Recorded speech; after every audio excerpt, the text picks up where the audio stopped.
Welcome back, friends. Our today's topic is going to be mixtures and alligations. If you haven't really checked out our previous videos in the Aptitude series, do make sure you check them out. We'll leave their links in the description as well as in the end screen. So let's start with this. Now before we start, we must remember the rule for alligation.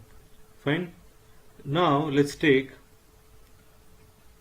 CH for cheaper, DR for dearer or costlier items, and MX for mixtures. Right?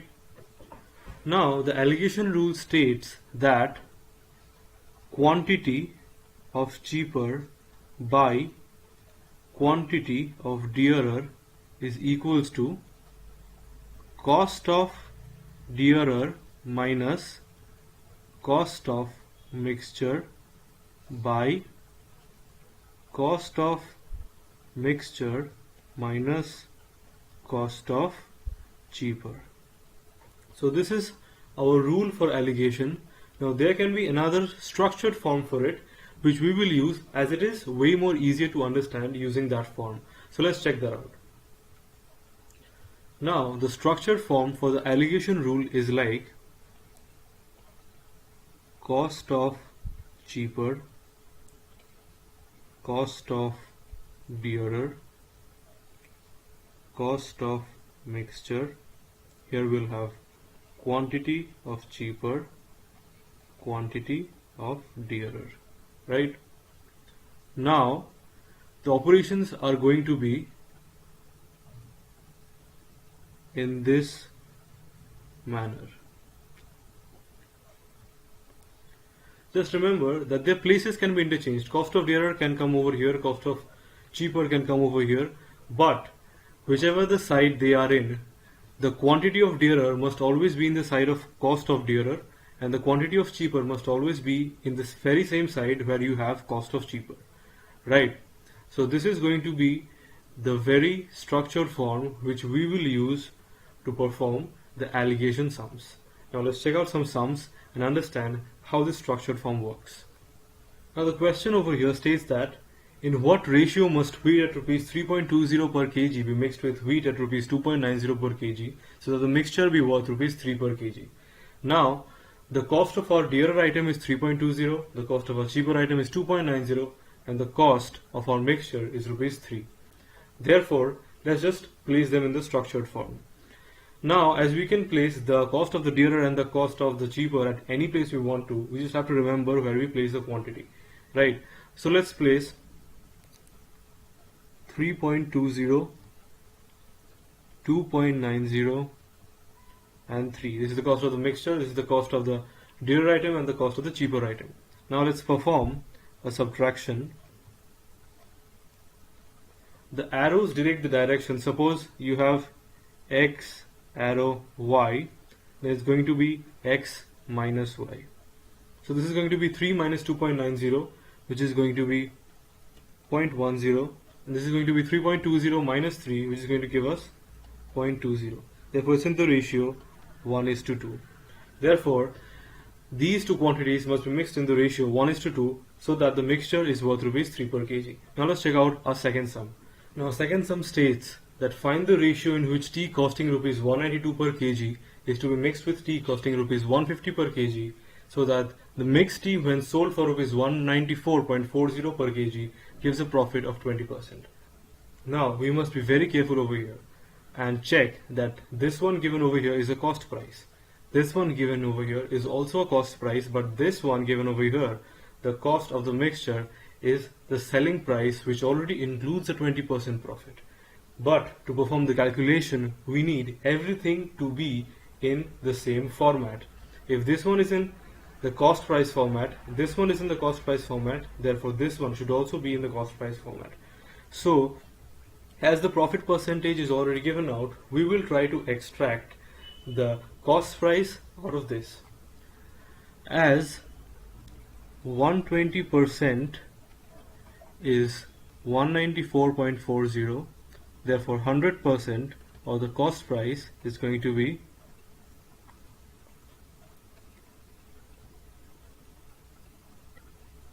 So we can remove the decimal point.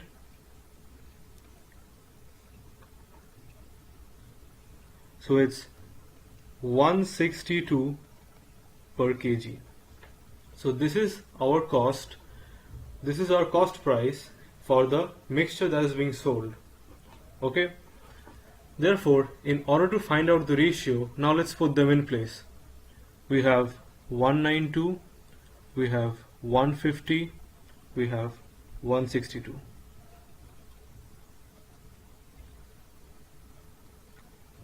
This will give us 30.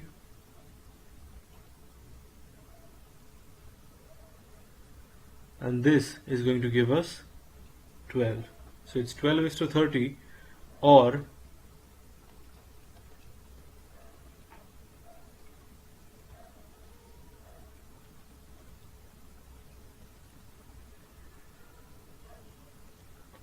two is to 5 ratio. Therefore, the ratio in which the tea costing rupees 192 is to be mixed with tea costing rupees 150 is 2 is to 5 ratio, which is going to give you a profit of 20% when the mixture tea is sold. Now let's check out our third sum. Now our next sum states that a trader has 100 kg of wheat, part of which he sells at 5% profit and the rest at 20% profit. He gains 50% on the whole. Find out how much is sold at 5% profit. Therefore, you can see that this is a profit and loss problem, but it is actually given in the form of a mixture and alligation problem. Thus, it can be solved with the formula of alligation or the structured form of alligation.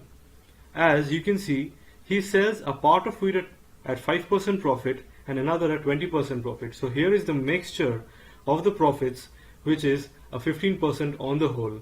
Therefore, it can also be solved using the mixture and alligation formula. As you can see here, all of them are in percentage and they are representing the profit. Therefore, they can obviously be used in the alligation formula as they are all of the same form. So here we have 5%, here we have 20%, and the mixture gives us 15% profit, right?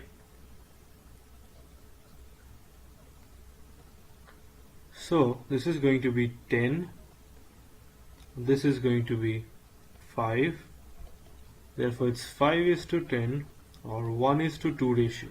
As it is 1 is to 2 ratio,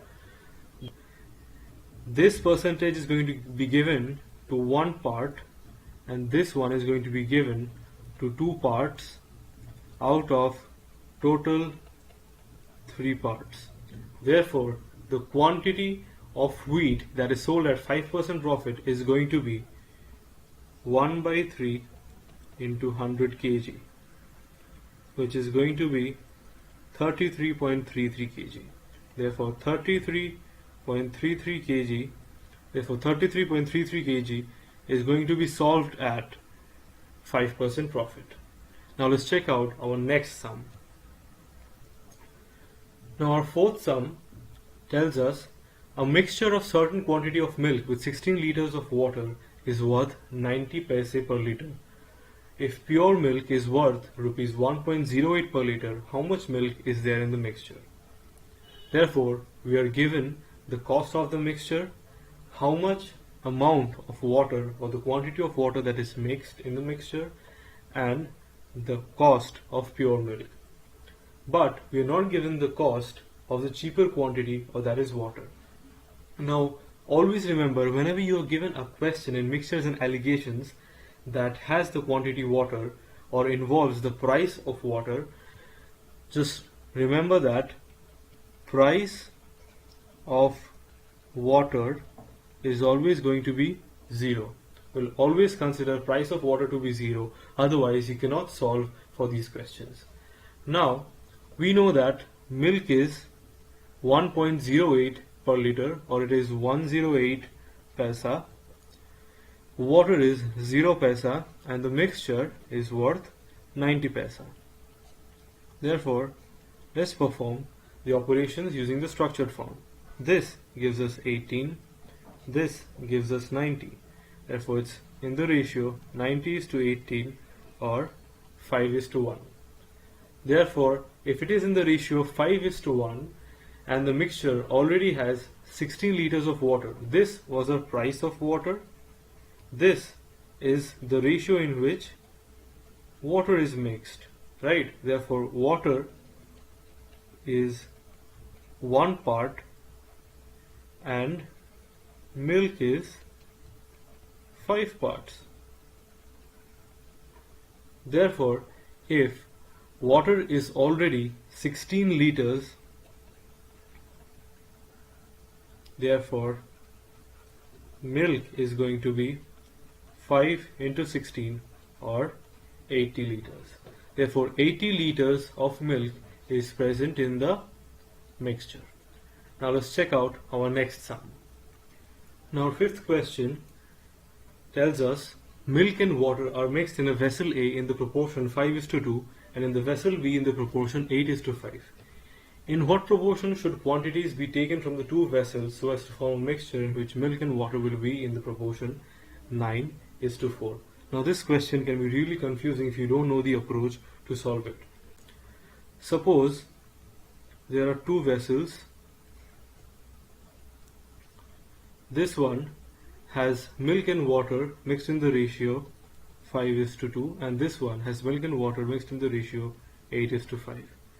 Now you will have a resultant mixture which will have milk and water in the ratio 9:4, but you have to find out the quantities that should be taken from the two vessels so as to form this sort of a mixture. Now always remember that always consider only one sort of an item, be it either milk or be it either water. Okay, don't consider both of them at the same time to use the alligation structured form to calculate the answer. Always use either milk or water. Now for example, I'll be using milk. The part of milk that is present in this vessel A and this is vessel B. Therefore the part of milk that is present in vessel A is going to be 5/7. The part of milk that is present in the vessel B is 8/13. 8 plus 5 makes 13, so it's 13. 5 plus 2 is 7, so it's 7. Now, and in the third vessel, parts of milk is 9/13. Okay? So as you can see, we have these three parts. Part of milk in vessel A, part of milk in vessel B, and part of milk in the resultant vessel. Therefore, we have 5/7, 8/13, and our mixture is 9/13. So we'll perform this, and this is going to give us 1/13, and this is going to give us 5/7 minus 9/13. So it's going to be 91, 65, 63. 2/91. It's going to be 2/91. Therefore, it's going to be in the ratio 1/13 is to 2/91.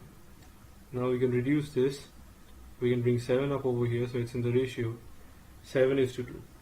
So it should be taken in this proportion from vessel A and vessel B so that our resultant mixture has milk and water in the proportion of 9:4. So this way you can solve for any sum in mixtures and alligations. We have discussed the 5 different types of questions that usually come for mixtures and alligations, and we have explained the different approaches. We have also shown that profit and loss sums can also come in the form of mixtures and alligations. Always remember the structured form of mixtures and alligations, which will help you solve for any sum in this domain. If you like this video, do give it a thumbs up and subscribe us for further such videos.